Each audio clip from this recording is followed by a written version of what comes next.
Y'all better start clapping right now. Right now. Okay? I have a very special guest today. I have been chasing this woman for months. And she's my mommy. I'm so excited. Y'all, welcome Miss Mrs. Dr. Phami Prescott Adams. That was my grown voice.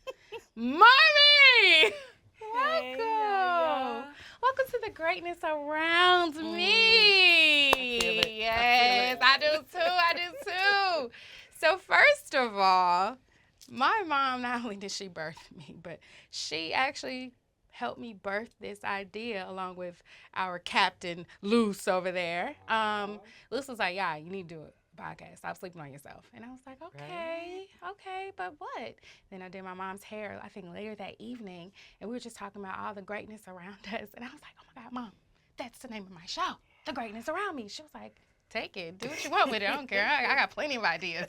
I was like, okay. So I run with it, and here we are, manifesting. And yay. I'm so happy to be here. Yeah, I am too. And I really do have to give you the credit because a lot of this greatness around me is because of you. You immersed me, well, us, the squad, into this arena of conscious Black folk, and I mean, it's been more than Black folk, but that was our foundation. You have been very intentional with the way you wanted to raise your children and I guess raise the vibration of your community. Wow. I talk about vibration rising all the time. I never thought about it as a lifelong ethos, really, like the way I be. Yeah, that's how you be. Yeah. So, it's kind of hard doing this interview because you're my mom and I already know so much. There's a lot you don't know. But it's a lot I don't know, and I don't want it to be at that point where, we're having a life celebration, and I'm like, I didn't know my mom, So this platform gives me an opportunity to get to know people in ways that I don't know them. So let's start with, how did you, I guess, manifest our community coming to Atlanta? Because you're born in Hampton. Yeah, I'm a transplant. Raised in New York. Met your baby daddy in Philly. He was my husband, your father. But he's still your baby daddy. Well, forever that. But Her baby daddy. can I first? Her first he was baby my daddy. husband. She got 2 baby daddies. She met the first one in Philly. So, you meet this, I'm just playing. You meet this, let me stop. No, you met your husband in Philly. How did you get to Atlanta? Well, first I should tell you how I got to Philly. Okay. At the time, I was undergraduate at Brown University, and I had heard about the founding convention of the National Black Independent Political Party in Philadelphia in 1980, and I had to be there. So I got Brown University to pay for it. Me and a colleague, Tracy, drove from Providence, Rhode Island to Philly. And it was one of those moments I will never forget. I was sitting, I met Sonia Sanchez, Ron Daniels. I know all of these names won't mean something to everybody. They can always look them up. And I remember sitting next to Harold Cruz, who wrote the book, The Crisis of the Negro Intellectual. It was just incredible, the people who were there. And I walk out to the vendors, and I see this brother selling Kwanzaa canars, the candle holder that I could not find in Harlem in 1979. Just like every store in Harlem, no canars. And then before I looked up to see him, I saw a vegetarian cookbook. I saw a book about Orishas and, other religions. Haitian voodoo. And then there was one other thing. The Bob Marley. It was Bob Marley in one of those burnt images with the wood. And I said, wow, when I look up, I'm going to see somebody special. Because those were like the parts of my life, right? Right. So I look up, I meet him and I say, I love Bob Marley and I sing this song every day. And he said, sing it to me. Oh, So I Lord. said, how good and pleasant it would be before God and man to see the unification of all Africans. And he said, I think you need to leave it to Bob to sing. Right? He said that. And so that's how I got to Philly, went back to Brown. We talked every day. The next winter break, you know that's only 2 weeks, right? Hold up. This before cell phones. How did y'all talk every day? You set a time. I would call you at 8 o'clock. We had phones. I remember phone booths because, you know, we had them numbers. I don't know if you know about them numbers. But there was this, like, group of people who would give you these codes, and you could make long-distance numbers. And they went, I don't know to who, some woman named Sharon Smith. Yeah, we almost got in trouble. Scammers. Yeah, we were. On the long distance tip. It was just right. A scammer is a scammer. I got it phone home. I'm proud of you. Oh, I knew you would be because you miss hookup. You snatched the hookup. My mom had to hook up on long distance. I knew you would like that. Oh my God. Okay, keep going. Yeah. Scammer. So it becomes the winter break. I take the train to New York to my mom's house, and I saw him 4 different times in 2 weeks. I took the train to Philly, and I came back to New York. He came to New York. He met my mother. I don't remember the 3rd time, and then the 4th, I went to Philly and then took the train from Philly back to Providence in 2 weeks. So that's how I got to Philly. And then I'm going to fast forward. You were born in a birthing center. Sorry to break it. No, I'm just like, that's the history. Okay. I didn't want you like, I was born at home. I was born in a hospital. I was sick. It was a beautiful birth. You were a month early. Yeah, I've always been and anxious. Small and beautiful. So beautiful.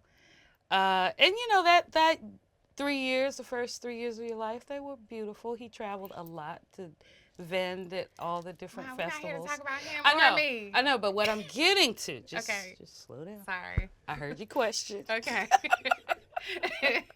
I am because we are. I am because Okay. we are. Yeah. All right.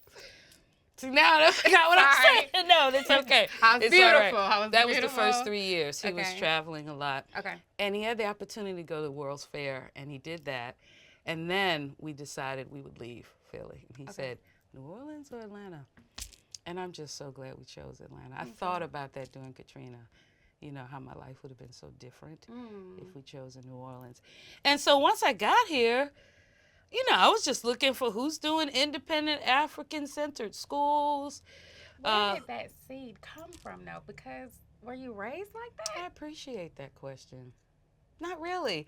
I will say when I went to Brown and would go home for breaks, I would see all the books, Franz Fanon, Black Skin, White Masks. It just everything, How Europe, Underdeveloped Africa, all these books were in my house, but my parents and older siblings didn't try to teach me that. So I really did learn all that at Brown. Isn't that crazy? Yeah, I know. It's such You go to a predominantly white institution and but get you your will blackness. find your blackness. You will. You will. Absolutely. I had some of the best professors. I thought about Anani DeZenzio. In his class, we got a test with a blank map of Africa and had to fill in every country and every capital. Did you pass? Heck yeah. Okay. You know I'm an A student. Thank You know that. No doubt. My nail done fell off. It's okay. It's okay. You know, fake it till you make it. But that was their reaction. You was like, oh. That's so funny. Yeah. It's okay. It's okay. And so I just knew from my experience in college that I had to get started earlier, that our children will thrive if they can learn to love themselves from here. Not unlearn the internalized depression that they had to experience where someone told them their dark skin wasn't beautiful or you pretty for a black girl. I just knew we had to counter that very actively. And so that's really how I decided I didn't know I needed to do independent schools though. In fact, I thought I'd be doing after school programs. I really still have a vision of a community center, and these being all over the country, where people just come and get what they need. Your rites of passage. Isan Kofi could teach classes on vegan cooking. You know, people would really be able to dig into James Baldwin or Toni Morrison, because if we don't do it for ourselves, it's never going to happen. So, yeah, that's how I got there. I'm feeling that. Before we continue, let's give our audience your title, like your work title. Like if I was to hire you, who am I? What is your I appreciate that. I am Dr. Phami Prescott Adams. I'm the Chief Executive Officer of HTI Catalyst. We are a network of independent consultants, and we facilitate transformative spaces that help organizations thrive. Yeah. Ooh, English. Now tell us what you But I will, okay. I can break that down. You're a heavyweight. But one of the biggest things that you do, I feel, is curriculum development. Not really. Okay. Yeah, we do much more facilitation. Okay. Facilitation is our jam. And that is coming into spaces, small groups, large groups, getting people to know each other better so they can do the work they have come together to do, right? So we use team building pieces where, like, I'm thinking about you in the compass points. I'm sure you're East, the visionary, who thinks about the big ideas and says, leave the details to the cameraman and the sound folk, you know, right? Doesn't that sound like you? Yes. East, yep. And so we use these compass points to help people understand the folk they work with. Because if you're West teacher, you want the details, right? Like if you were interviewing West, they would have asked, can you send me the questions in advance? Gotcha. I'll need to know at least a week in advance that I'm going to be there. And they would have brought notes on, let me make sure I say these things, right? And all these people work together. And if they understand each other's approach to the work, they do better. I help people shape a shared vision. And then there's some teaching sometimes. I always tell people we're not trainers, we're facilitators. We're bringing the groups together. So yeah, we do a lot more of that. Retreats, a team building session, work with people over a long period of time. We did some great work helping an organization in Atlanta. What we called it was we were doing paradigm shifting, helping them think about race and racial equity in their work, like first, you know, not as an afterthought. We've been working with them for 8 years, and we facilitate where we bring their staff all together. They learn about concepts like white privilege, systemic racism, bias, microaggressions. They practice how to like really call people in when they say what I would, can I curse? Yeah. Like when people say dumb shit, like you have to learn how to respond to it, not just walk away. And so, yeah, really it's facilitation. Now we do program design. We have 3 primary services: transformative facilitation, program design, and leadership development and coaching. So yeah, we write curriculum, but not much. Okay, so you're not the only company that's doing facilitating. Definitely not. But what is it about you? What's that salami sauce you put on it? Because the people that I know you in that realm, they're all like, oh my God, your mom is amazing. She's so, I'm like, do I need to hire her as a facilitator? I'll be like, what is it? What would you say it is? I appreciate that. I actually had somebody recently tell me, like, you need to take this show on the road. He said, you have the key ingredients to help organizations thrive, be healthy for the long term. I was like, really? He said, yes, and your team is amazing, and you need to be a part of the work wherever you all go. I'm like, I can't be everywhere. He goes, no, let me tell you.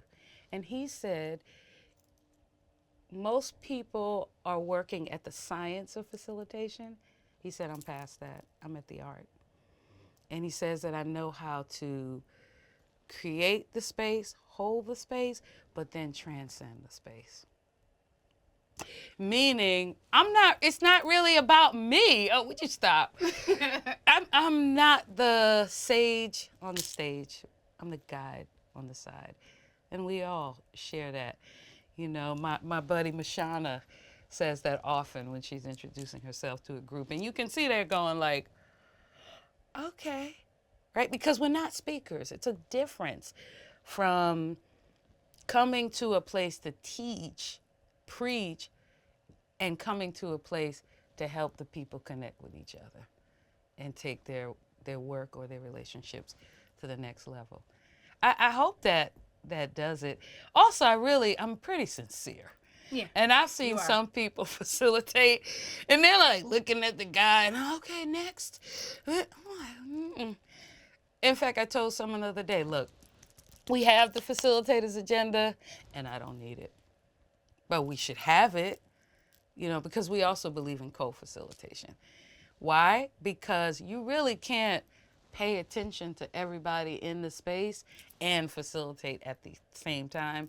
So in that co-facilitation model, there's always somebody who's paying attention to everything going on in the room, right?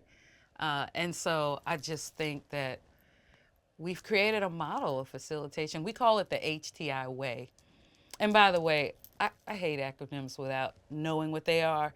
So HTI stands for Home Training Institute.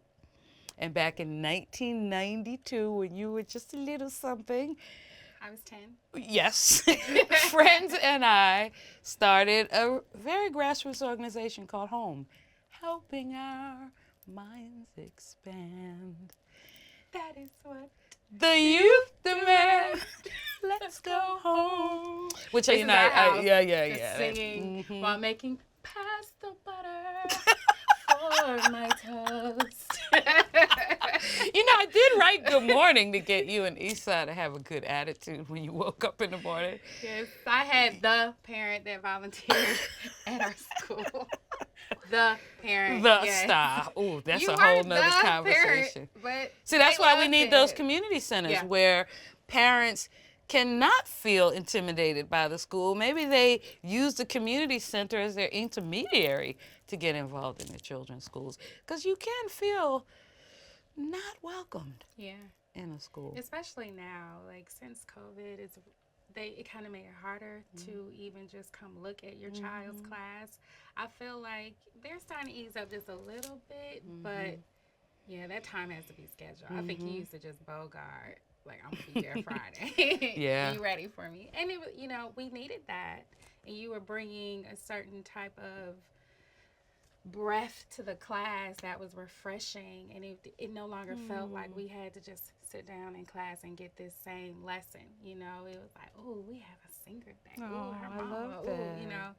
So even my son, when you volunteered at his school a couple weeks ago, he comes home like every day, like, yeah, they really love BB. Like, you know, that's what they call my mom, BB for Swahili for grandma, and he loved it. I gotta go back. Yeah, it's really special, and you know, I take notes.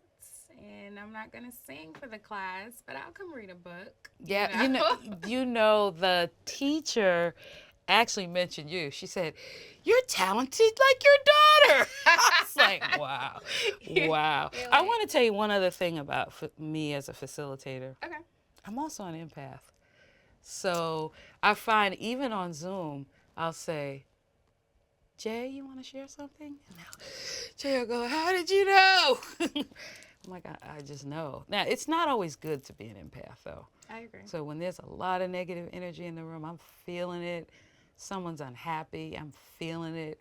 You know, if there's a consultant in our network who's not satisfied, I'm feeling it. So, though, as a facilitator, though, it's magic. Because you know, if you're willing to be flexible from that agenda you planned, you know when to pivot. But how do you shake that off at the end of your day? Because you don't want to take all that home. Oh, I love that question. You know, I tell John, my husband of 28 years, I tell him this every day. do you know my favorite part of the day is coming home? Aw. And so now that I work mostly at home, but not Mhm. all, my office is upstairs, and when I come down those stairs, I'm home. You're home. Like Yeah. hardly ever work in the evenings, on the weekends. You know, it took a long time for me to get here just because of my travel schedule. And my travel, a lot of it is for pleasure, Okay. not business. Visiting my mother, I committed to it for the rest of her life. I will see her every season, at least once. Yeah. And I How old is stay your 10 mom? days, 98. Oh, she's 98. She is 98. Oh my God. Grandma! You might as well just go ahead and ride into that hundo. Okay, she Oh, better. Grandma. It's so crazy to say. It's such a beautiful thing because even you look young, your sister looks young, your brother, it's a blessing. Oh, today is my sister's birthday. So since she's always shouting us out when she was like big radio, still on the radio, WBGO FM, Favorite Things with Pat Prescott. Happy birthday. Happy birthday, Auntie. It's round 2. Yay. Yeah, so I would just say the family is full of talent. So who would you say instill that? Well, even with working with people, like as a facilitator, I feel like you got a lot of that from your father. Like King was he a facilitator? In that way. He maybe I more don't the really communal. know. You know, I was 10 when he died. Yeah. So it's all the memories are getting confused with stories Research. people tell me, right, in the Yeah. research. Actually, Esau found some articles I'd never even seen. He took kids to China to play table tennis. He wrote the table tennis manual for the boys' clubs. I think he was really, I think all leader. You know, he ran that club. He got involved in the clubs nationally because he wasn't seeing black people rise up to the leadership positions, and he knew they should because they were the ones working day and day with the boys. I did learn from a cab driver that Pat had my sister, when she was visiting mom, who said, "Are you related to Phami Prescott?" And he said he knew every boy's name in that club. So that's a facilitation move, right? I was gonna say that's you. You know everybody's name, and what you just have to hear it once. Yeah, I didn't get that gift, but I can remember faces. So got a little something. But okay, so I don't want to just have people thinking you're just a facilitator. You do. Well, let's just backtrack. Yeah. Because I'm really interested in how you built your community from the ground up. Because, yeah, you were looking for like minds, but you all were strict vegetarians, so you were very conscious about what you put into your body. You know, you were celebrating Kwanzaa. You know, you're Queen Kwanzaa around here. A lot of people think it's your holiday. Like, Dr. I just want to say, I always lift up your name. Okay. She does. But yeah, like you were I feel like you were very intentional with what you wanted that foundation not only to be for your children, but your community, because you saw the importance. You know, your favorite writer or educator is Mary McLeod Bethune. Is that right? Why? Because she just did the thing. She just did She didn't let anything get in her way. We hear the sweet potato pie story, and it's real, that she went door to door selling sweet potato pies to raise money to start a school. But people don't know she did more than schools. She saw our people living in squalor in these turpentine camps where they were getting the turpentine sap out of trees, and it's a very, dirty kind of task. And she started, are you ready for this? Baby contests and house contests where, you come by and we look at your house, and if it's beautiful and clean, you can win the prize. And the same with the baby. If the baby's all lovely and clean and dressed, that's amazing. I didn't know that. Most people don't know that she helped start a hospital for black people. And so that's why I love her, right? She just never stopped all the way to a college. But I do want to say about the community thing, I can't say I was as intentional as you seem to think I was. I knew I needed community. Everybody looks for people like them. I think, though, what I understood early on as a young adult is the I am because we are. And I knew that I needed to be available for Melika if she needed, you know, a Kumbenzinator to be somewhere while she was doing her African dance. Or just, do you understand what I mean? We just knew we needed each other, and we opened up our house doors to each other. And then I got a lot out of seeing people figure their stuff out. To this day, my favorite thing to do is ask someone that question when they're struggling with something and they go, whew, good question. Because it gets them where they're trying to go. So I wish I could take the credit. I will say, when I look at you with your amazing career across, you know, the entrepreneurship, I mean, I dreamed of having a business in my neighborhood where I could go get my hair done. And look at you. I dreamed I could have a sit-down restaurant that served healthy food, sit down, nice, good music. And look at Life Bistro. You know, I dreamed of having children who loved their children. And look at you and Sage and Eastside. You know, you should have seen Eastside looking at that new baby. It's so precious. And then Kofi figuring his way in from magician to sound healer across the street from where we are right now. So that tells me I did something right. And I continue to learn. I think that's what I want to make sure I say before we finish. Like, you have to keep being a learner. And sometimes people see me go to a class or read a book, and they're like, you could write that book. You could teach that class. I said, but I didn't. So let me keep learning. Okay, wow. Let's keep learning, keep giving, keep showing that we are great and we can all continue to be great and, you know, reflect the greatness in one another. Thank you for coming, Mom. This was such Finally a had joy. you. So just let people know how they can either hire HTI or see what you all are doing. Calling. She also does race work. We didn't get into that. Oh, Listening for Justice. So I'll start there. Okay. Go to Listening for Justice. That's the number 4. Listeningforjustice.com. We have an amazing 8-week series where you dig into understanding racism and race in a loving environment that's quite multicultural.